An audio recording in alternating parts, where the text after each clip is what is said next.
Allah will have a celebration once we finish the Quran and doing the Tafseer of the Quran. And as the other surahs in Juz Amma have talked about, there is a theme of what is going on in Mecca at the time. And as you know, in Mecca, the Prophet Muhammad ﷺ was engaged in the da'wah.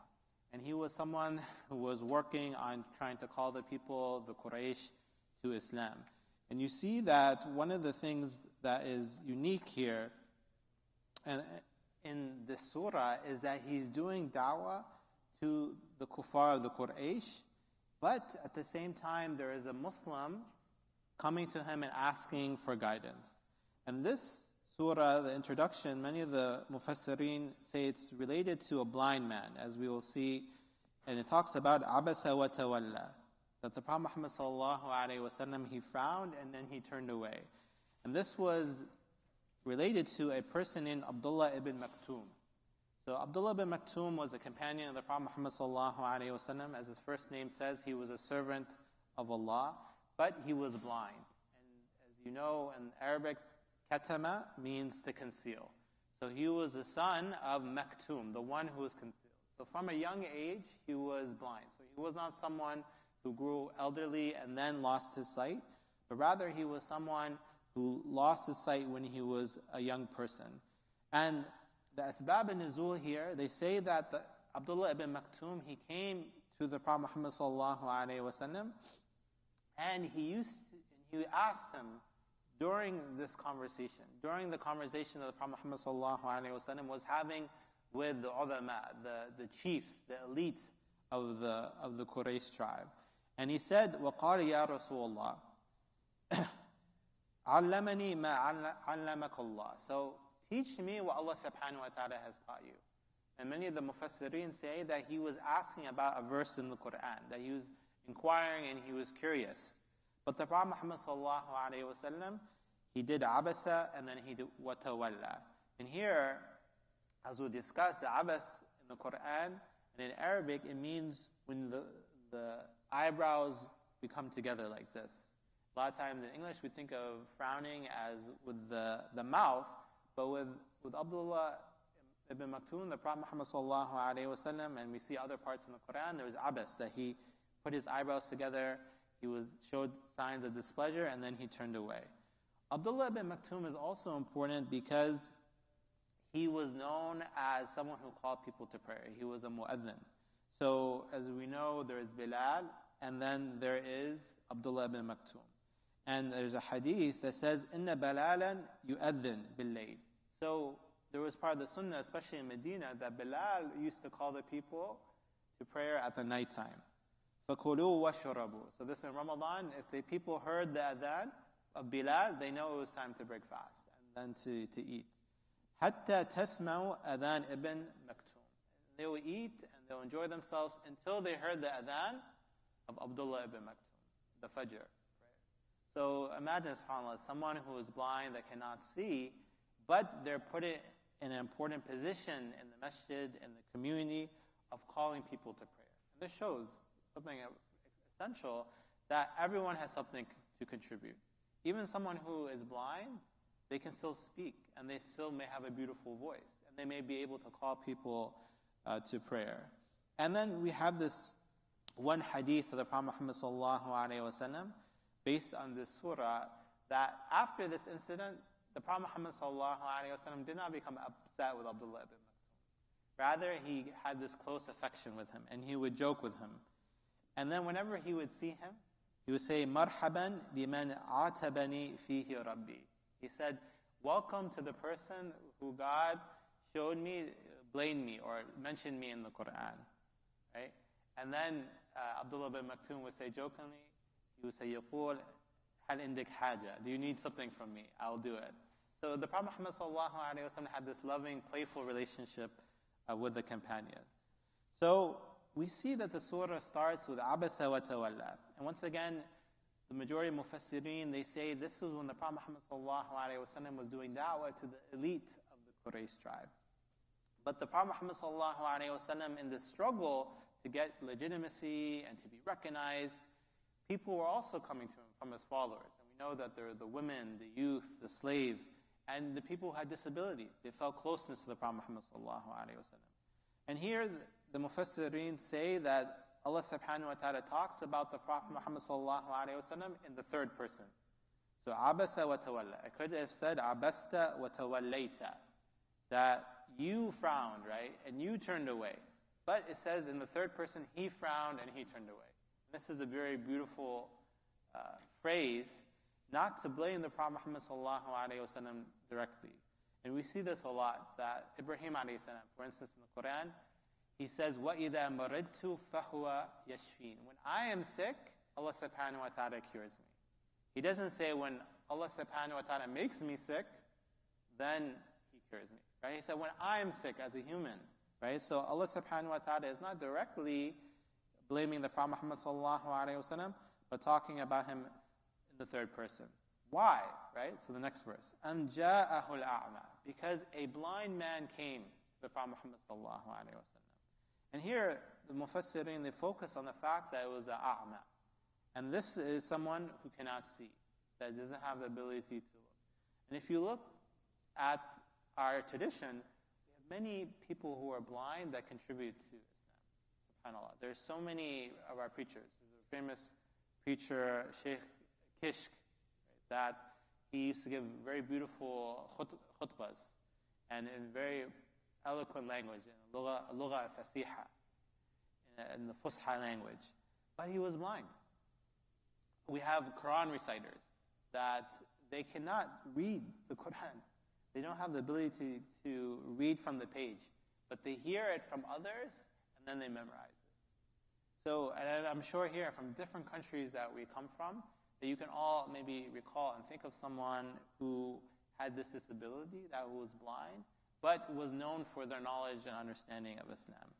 And this is important, that someone who has this disability, someone who is weak, someone who is on the margins of society, they're coming to the Prophet Muhammad sallallahu alaihi wasallam seeking guidance. And then it continues, وَمَا يُدْرِكَ لَعَلَّهُ يَزَّكَّى. And here now the Mufassirin say, now it's speaking directly to the Prophet Muhammad sallallahu alaihi wasallam. وَمَا يُدْرِكَ, speaking to Nabi sallallahu alaihi wasallam, don't you know that this person, maybe he wants to purify himself? Right? So these people that the Prophet Muhammad sallallahu alaihi wasallam is speaking to, the elites of the Quraysh, they're haughty, they have hubris. They're not interested in learning about Islam and about the message of the Prophet Muhammad sallallahu alaihi wasallam. But this man who is poor, who is disabled, who's on the margins of society, he wants to learn. So, لَعَلَّهُ يَزَكَّى. He wants to purify himself. He wants to do this tazkiyah to nafs. أَوْ يَذَّكَّرُ فَتَنْفَعُهُ الذِّكْرَى. And he wants to do dhikr. أَلَا بِالذِّكْرِ اللَّهِ تَطْمَئِنُّ الْقُلُوبُ. Verily, with the remembrance of Allah, hearts find tranquility. He wants to benefit from the dhikr that you want to say. And here, the Mufassirin say the dhikr, here is the Quran. He was coming and asking about the Quran. How can I learn more about the Quran and teach me more about it? But, and then this is the muqabala, this is the comparison. أَمَّا مَنِ اسْتَغْنَى. But the people who feel they don't need the Quran, they don't need prophecy, the people who are wealthy and the elite of the society, فَأَنْتَ لَهُ تَصَدَّى. That you are looking at them, you're talking to them, you're spending so much time engaging in their concerns, and you're not looking at the person who wants to learn, the person who wants to come and purify themselves. وَمَا عَلَيْكَ أَلَّا يَزَّكَّى. And these people here that you're focused on, they are not interested in tazkiyah to nafs. They're not interested in really heeding the lesson. They're not interested in following you as a prophet. وَأَمَّا مَنْ جَاءَكَ يَسْعَى.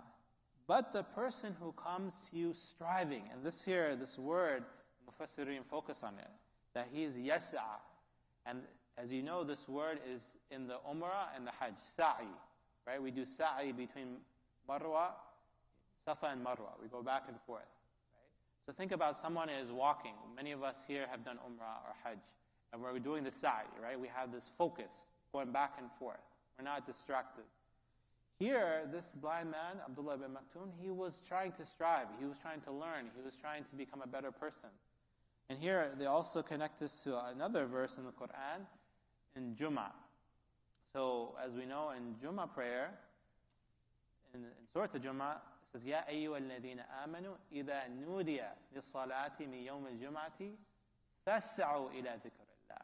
Right? So, O you who believe, when you hear the call for adhan for the Jummah, what should you do? فَاسْعَوْا إِلَى ذِكْرِ اللَّهِ. This is the same verb, same word, that you should strive. So you should cut off your business, you should cut off any family relations. When it's Jummah time, then you should be walking and moving and driving to the prayer. So here, Allah subhanahu wa ta'ala uses the same verb, saying that this man was striving to learn, this tazkiyat nafs. وَهُوَ يَخْشَى. And he was someone who had feared Allah subhanahu wa ta'ala. He was not this arrogant man like Abu Lahab, Abu Sufyan, and so forth. He had this modesty, right? He had this humility, right? He wanted to understand Allah subhanahu wa ta'ala better. فَأَنْتَ عَنْهُ تَلَحَّى. But to this person you are preoccupied.